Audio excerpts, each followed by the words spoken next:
Hollywood, where have you gone? The days of yesteryear where Hollywood superstars were idols and icons seems to be fleeting.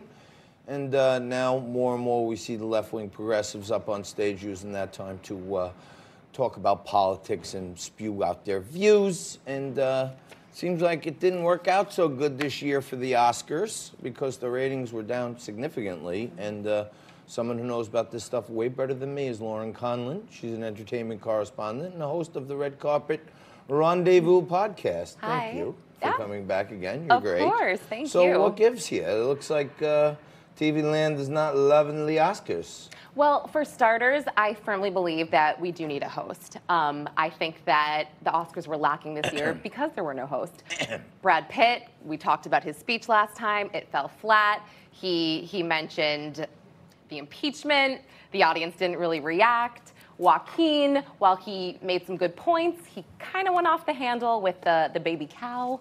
So yeah, there are a lot of things that kind of made it go downhill for me. You know, I weighed in on this the Joaquin Phoenix thing because I thought he almost was teetering on the edge of going somewhere like really, really political, and I thought he brought it back and kind of got it to a place when he ended it.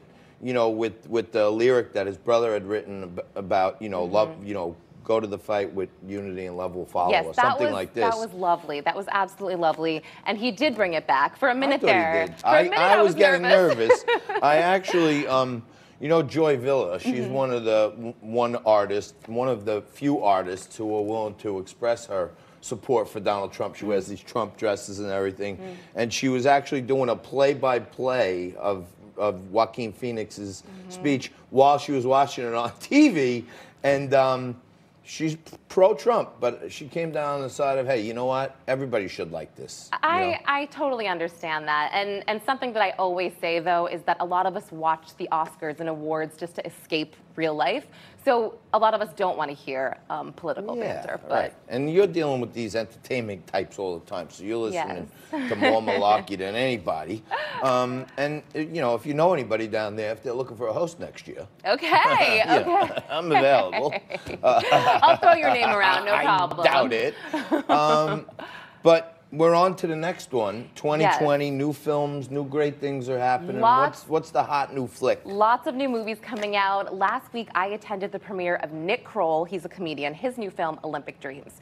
So Nick is not only the star of the movie, he also wrote the movie as well, along with his co-star, Alexi Pappas. So Alexi Pappas is actually amazing. Not only is she the writer and an actress, she's also an Olympic runner. I mean, talk about a go-getter, right? I feel like a go-getter if I take the subway.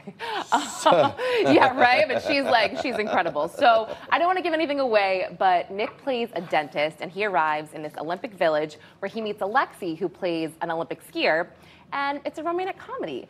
And it's very interesting because a lot of the movie is actually improvised, and there's only one other actor in it besides Nick and Alexi. So it's almost like a reality movie, like a improv movie, and it's like new age. It's definitely scripted, but a lot of it is improvised because there's athletes in the village, there's random volunteers that have no idea that they're filming, and it actually was the first feature film to be filmed in an Olympic village, which is very cool. Okay, so let me ask you this. I know we were trying to get some video of this new film. I don't think we have it, but tell me what's going on in the Red Carpet Rendezvous podcast.